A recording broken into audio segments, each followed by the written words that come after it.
Hi friends, movie start होती है और हम एमी और एरिक को देखते हैं। ये अपने तीनों बच्चों को लेकर एक नए घर में शिफ्ट होते हैं। वो घर कंट्री साइड पर था और वो बहुत ही खूबसूरत घर था। वो जैसे इस घर में आते हैं उनको ये घर देखकर बहुत ज़्यादा पसंद आता है। इनका ड्रीम होम होता है। लेकिन उस घर के पास एक बहुत ही पुराना दरख्त था जिसको देखकर ग्रिफिन थोड़ा सा डर जाता है। लेकिन उसके फादर कहते हैं कि थोड़ा पुरानी जगह है और ये पुराने दरख्त है, यहाँ पर लोग काटते नहीं हैं इनको, इसलिए तुम्हें डरने की कोई ज़रूरत नहीं है। ये तो हमारे घर को बल्कि प्रोटेक्ट करेगा धूप से। अब यहाँ इस घर में बहुत ही अजीबोगरीब हरकतें होती हैं। जैसे ही छोटे बच्चे इस घर में एंटर होते हैं, इनके साथ बहुत ही अजीबोगरीब एक्टिविटीज स्टार्ट हो जाती हैं। इनके साथ कोई बातें कर रहा होता है और कोई खेल रहा होता है, खास तौर पर छोटी मेडिसिन के साथ। उसके साथ तो कोई बहुत ही छेड़ाछाड़ी कर रहा था और वो ये सब बहुत इंजॉय कर रही होती है। वो अपने छोटे भाई ग्रिफिन को भी बुलाकर दिखाती है कि उसके रूम की कबर्ड के पास उनके बाल खड़े हो जाते हैं और बहुत ही अजीबोगरीब चीज़ें होती हैं। उन्हें वहाँ बहुत ही पुराने टॉयज़ भी मिलते हैं। लेकिन यहाँ ग्रिफिन रात में बहुत बुरी तरीके से डर जाता है। उसके विंडो के पास जो पुराना दरख्त था वो ऐसा लग रहा था कि उसके कमरे के अंदर ही आ जाएगा, इतना हिल रहा होता है। और यहाँ उसको बेसमेंट से भी आवाज़ें आ रही थी। अब वो बहुत डर जाता है और वो अपने कमरे से बाहर आ जाता है। उसके रूम में एक बहुत ही खौफनाक टॉय था जो कि वो खुद नहीं लाया था। अब यहाँ उसके फादर उसको कहते हैं कि शायद तुम भूल गए हो, ये टॉय शायद हम ही लेकर आए हैं। लेकिन वो अपने फादर को यकीन दिलाता है कि खिलौने हम नहीं लाए, यहाँ पर पहले से ही मौजूद हैं। और वो अपने पेरेंट्स के पास आके सो जाता है। अब रात में उसकी आँख खुलती है, उसको लगता है जैसे मेडिसिन नीचे है। और जैसे ही वो नीचे लिविंग रूम में आता है, वहाँ मेडिसिन टीवी के पास बैठी होती है और टीवी के ऊपर स्क्रीन पर सिर्फ एक लाइट थी और वहाँ पर कुछ अजीबोगरीब चीज़ होती है। जैसे ही मेडिसिन कहते हैं वो लोग आ गए, यहाँ पर बहुत ज़्यादा हाथ आ जाते हैं स्क्रीन के ऊपर, जिसको देखकर ग्रिफिन बहुत डर जाता है और वो मेडिसिन को कहता है तुम यहाँ से हट जाओ, तुम यहाँ क्यों खड़ी हो, कौन आ गया है। लेकिन वो कोई जवाब नहीं देती और ये खौफनाक मंजर देखकर उसके रोंगटे खड़े हो जाते हैं और वो जाकर स्विच को ऑफ करने की कोशिश करता है और इसी शोर से उसकी पूरी फैमिली आ जाती है। अब यहाँ वो अपनी फैमिली को भी यही पैगाम देती है कि वो लोग यहाँ पर आ चुके हैं। उनको समझ नहीं आती कि उसने क्या बात की है। उसकी मदर को लगा कि शायद कोई इसने इमेजिनरी फ्रेंड्स बनाए हैं, लेकिन वो कहती है नहीं, ये कुछ और ही है मदर, ये कोई मेरे इमेजिनरी फ्रेंड्स नहीं है, ये वो लोग हैं जो पहले यहाँ पर रहते थे। अब वो लोग यहाँ पर वापस आ गए हैं और वो मुझे कह रहे थे कि हम तुम्हारी वजह से वापस आए हैं। अब यहाँ ग्रिफिन को भी यहाँ पे बहुत ही अजीबोगरीब चीज़ें मिलती हैं, इंसानी हड्डी की बनी हुई कोई चीज़। वो देखकर बहुत डर जाता है और वो भागता हुआ अपने घर में आ जाता है। यहाँ एक बॉल उसका पीछा कर रहा था। उसको कुछ समझ नहीं आती कि उसके साथ ये गेम्स कौन कर रहा है। अब रोज़ डरने के बावजूद आज उसने अपने पेरेंट्स को सब कुछ बताने का फैसला कर लिया और नीचे जाके उसने सबको बताया। लेकिन वो जैसे ही जाने लगा, वहाँ कार्ड्स के ज़रिए दरवाज़ा बंद हो गया और थोड़ी देर बाद खुल भी गया। अब वो अपने रूम से भागता हुआ नीचे स्टेयर से जाने लगा था, लेकिन फिर उसको किसी ने रोकने की कोशिश की और आकर उसने अपने फादर को सारी बात बताई कि इस घर में कोई चीज़ है, वो मेडिसिन के साथ भी खेलती है और मेरे साथ भी, और हमें कुछ नज़र नहीं आता, हमें कुछ पता नहीं चलता। लेकिन उसकी फैमिली वाले उसकी बात को अंडरस्टैंड नहीं करते। वो समझते हैं कि शायद बच्चे मजाक कर रहे हैं, ऐसा कैसे हो सकता है। अभी अपने फ्रेंड्स के साथ डिनर पर जाते हैं जो उनको बताते हैं कि आपका घर कब्रिस्तान पे बना है। अब हमें थोड़ी सी चीज़ें एक्सप्लेन होना शुरू हो जाएंगी कि आखिर इस घर की हिस्ट्री क्या है, ये कब्रिस्तान पर कैसे बना। अब यहाँ पर उनकी बड़ी बेटी कैंड्रा भी बहुत तरीके से घर में डर जाती है। उसको बिल्कुल समझ नहीं आती, सारी इलेक्ट्रॉनिक्स कभी घर में खुद ही स्टार्ट हो जाती हैं। उसके फ़ोन के भी सिग्नल जा रहे थे, आ रहे थे। और यहाँ पर जैसे वह रूम से बाहर निकलने लगती है, उसको लगा जैसे यहाँ पर कोई खड़ा है, एक बहुत ही खौफनाक शख्स, हड्डियों का बना हुआ, और उसका पाँव जैसे ज़मीन में धंस रहा हो। वो चीखते हुए घर से बाहर भाग जाती है क्योंकि वो बहुत ज़्यादा डर जाती है। उसने कभी सोचा भी नहीं था कि ऐसा होगा और आज ग्रिफिन भी बहुत बुरी तरीके से डरता है उसी क्लाउन वाली डॉल से, और यहाँ वो भी चीखता हुआ बाहर आ जाता है। अब यहाँ पे दरख्त जो था वो खींच के ग्रिफिन को ऊपर ले जाता है अपने पास, और वो दरख्त के साथ लटका होता है और चीख रहा होता है कि मेरी कोई मदद करे। और यहाँ पे डॉल है जो कि उसको हर वक्त हॉन्ट करती रहती है। अब यहाँ वो दरख्त के ऊपर बहुत बुरी तरीके से फंसा होता है। अब यहाँ पे हम छोटी बच्ची मेडिसिन को देखते हैं जो कि बहुत ज़्यादा डरे हुए अपने रूम में थी। उसका भाई उसको बचाने के लिए आता है, लेकिन फिर भी वो यहाँ पे उसको बचा नहीं पाता। उसकी खिड़की से भी वो दरख्त अंदर आ रहा था और वो खिड़की तोड़कर उस बच्चे को रोक लेता है। वो बच्चे को लग रहा था जैसे कोई पावर है जो उसको रोक रही है, सीढ़ियों से नीचे नहीं जाने दे रही, और बहुत बुरी तरीके से उसको रोकते हुए यहाँ पे घर के अंदर ही रोके हुए हैं। और यहाँ मेडिसिन को देखते हैं जिसके रूम में अजीबोगरीब लाइट्स थी और वो लाइट्स उसकी कबर्ड में जाके बंद हो रही थी और वो लाइट्स के पीछे उस कबर्ड में चली जाती है और यहाँ पर वो गायब हो जाती है हमेशा हमेशा के लिए। और यहाँ पर अपनी फैमिली वालों से दूर हो जाती है क्योंकि उसको भी नहीं पता था कि वो कौन से पोर्टर में एंटर हो रही है और इनके घर में अजीबोगरीब पोर्टर्स थे। अब वो बच्ची बेचारी अंदर तो चली जाती है और यहाँ पर कुछ चीज़ें उसको खींच कर अपने साथ ले जाती हैं। अब यहाँ जैसे उसके पेरेंट्स घर पहुँचते हैं, वो देखते हैं चीखों की आवाज़ें हर जगह से आ रही हैं और ग्रिफिन तो दरख्त पर लटका हुआ है और उनको देख कर वो छूट के नीचे गिर जाता है।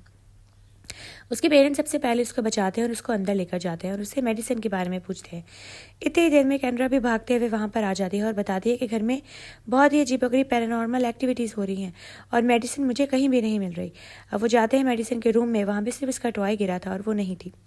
अब उसकी मदर को आइडिया हो गया था कि वो कहाँ पर होगी, क्योंकि स्क्रीन में से हमें मेडिसिन के हाथ नज़र आते हैं। ये वही जगह थी जहाँ पर वो पहले भी खड़ी होती है।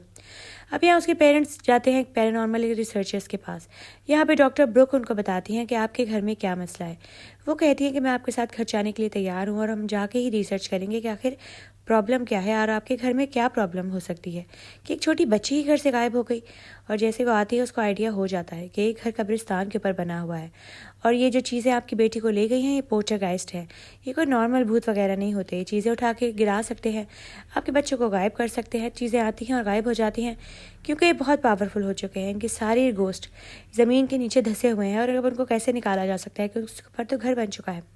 उनको कुछ समझ नहीं आती कि वो अपनी बेटी को आखिर कैसे बचाए और वो कहते हैं कि आप हमारी मदद करें, हमारी बेटी को प्लीज़ जिंदा सलामत वापस लेकर आएँ। वो कहती है कि हमें इस घर के ऊपर थोड़ी बहुत रिसर्च करनी पड़ेगी। इस घर में शायद पोर्टल्स खुलते हैं जिसके थ्रू बच्ची गई है। हमें इस दरवाजे को ढूंढना है कि किस दरवाजे से वो एंटर हुई है और इन्हें पता लग जाता है कि मेडिसिन के ही रूम से वो गायब हुई है। अब यहाँ वो लड़का जो सुराख कर रहा था दीवार में, उसका हाथ ही अंदर चला जाता है और वो बहुत खौफनाक तरीके से डर जाता है। लेकिन उनको आइडिया ज़रूर हो जाता है कि इसी दीवार से सब कुछ स्टार्ट हुआ होगा, यानी मेडिसिन के रूम से। अब यहाँ मेडिसिन के बारे में हमें एक और चीज़ पता लगती है। डॉक्टर ब्रुक उनको बताती हैं कि उसमें शायद कुछ स्पेशल एबिलिटीज़ हैं जिसकी वजह से वो रूहें उसके पीछे पड़ चुकी हैं और वो उसको अपनी दुनिया में ले गई हैं। लेकिन उसकी मदर एमी कहती हैं कि आपको मेरी बेटी को वापस लाना होगा, हम इसको खो नहीं सकते। और यहाँ पे वो उससे बात भी करवाती है क्योंकि वो स्क्रीन के थ्रू अभी तक कम्युनिकेट कर पा रही थी और वो कहती है कि ये लोग उसको कभी वापस नहीं आने देंगे। लेकिन अब इन लोगों ने पूरे घर में कैमरा सेट कर दिए थे, वायरिंग्स कर दी थी और यहाँ पे अचानक से लाइट चली जाती है। डॉक्टर ब्रुक समझ गई थी कि ये जो चीज़ें हैं ये बहुत ज़्यादा पावरफुल हैं और इस बच्ची को इतने आराम से नहीं भेजेंगी। अब वो यहाँ पर बताती है कि मेरे हस्बैंड बहुत पावरफुल हैं, मैं उनको बुला सकती हूँ, जो उनके एक्स हस्बैंड थे। अब यहाँ पे दीवार तोड़ने पर एक पोर्टल खुल जाता है और यहाँ एमी को पता लग जाता है और एरिक को कि उनकी बेटी इसी पोर्टल के थ्रू अंदर गई है। लेकिन वो डायरेक्टली अंदर नहीं जा सकते थे और एक और जगह से पोर्टल खुल जाता है, यानी वहाँ से वो वापस आ सकते थे और वहाँ से एंटर हो सकते थे। अब यहाँ पे डॉक्टर ब्रुक कहती है कि हमें कोई रास्ता बनाना होगा। सबसे पहले तो वो डॉक्टर क्रिंग को बुलाते हैं और डॉक्टर क्रिंग वहाँ पर पहुँच जाते हैं।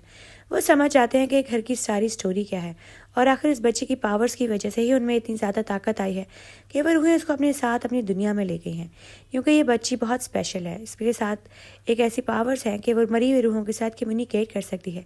ये बात शायद इसको खुद भी नहीं पता थी, वो तो उनको इंसान ही समझ रही होगी या अपने फ्रेंड्स, उसको क्या पता कि वो किससे कम्युनिकेट कर रही थी। अब यहाँ पे वो उस बच्ची को बाहर लाने का पूरा प्लान बना लेते हैं। एक पोर्टल से वो एंटर होंगे, दूसरे पोर्टल से वो बाहर आ जाएंगे। वो अपने सारे डिवाइसेस उनको दे देते हैं ताकि इन सबको ट्रैक भी किया जा सके और घर के कैमरास पूरी तरीके से ऑन हो जाते हैं। अब एक पोर्टल से जाकर दूसरे पोर्टल से वापस आना था। एक रस्सी बांध दी जाती है जिसको पकड़ के वहाँ से जाया जा सके। सबसे पहले एक ड्रोन भेजा जाता है अंदर, जिससे वो मेडिसिन से बात कर लेते हैं और यहाँ पे वो रूहें उसके मेडिसिन को दूर खींच के ले जाती हैं और ड्रोन की मदद से वो वापस नहीं आ पाती। अब डॉक्टर कहते हैं कि एक ही हल है, हमें अंदर जाना होगा, किसी ना किसी एक को, जो कि जाके अंदर उस लड़की को वापस लेकर आ सके, क्योंकि उसको पोर्टल दूसरा किधर है वो बारे में कुछ भी नहीं पता। अब यहाँ ग्रिफिन जो होता है वो सबसे बताए बगैर उस पोर्टल के थ्रू चला जाता है, क्योंकि उसको लगता है कि शायद उसे अपनी बहन की मदद नहीं की, उसका प्रोटेक्ट नहीं किया। और यहाँ पर उसके पेरेंट्स रोकते हैं लेकिन वो उनकी बात नहीं सुनता और वो रस्सी पकड़ के अंदर चला जाता है। अब बाहर से ये लोग रस्सी ज़ोर से पकड़ लेते हैं क्योंकि वो बच्चा अंदर जा रहा था अपनी बहन को बचाने के लिए और वहाँ पर जो पावर्स थी वो इतने आराम से उन दोनों को वापस आने नहीं देती और उन्होंने इस बच्ची को रोकने की पूरी कोशिश की। वो रस्सी भी तोड़ दी लेकिन पीछे एरिक और डॉक्टर ग्रैंग ने वो रस्सी को पकड़ लिया। अंदर रूहें खींच रही थी और बाहर ये दोनों, और यहाँ पर उस बच्चे को रास्ता नज़र आ जाता है जो यहाँ से बाहर जाने का था। वो समझ जाता है कि इस रस्सी की ही मदद से मैं दूसरे पोर्टल से बाहर निकलूँगा, क्योंकि दूसरे पोर्टल से रस्सी का दूसरा हिस्सा बाहर आ चुका था।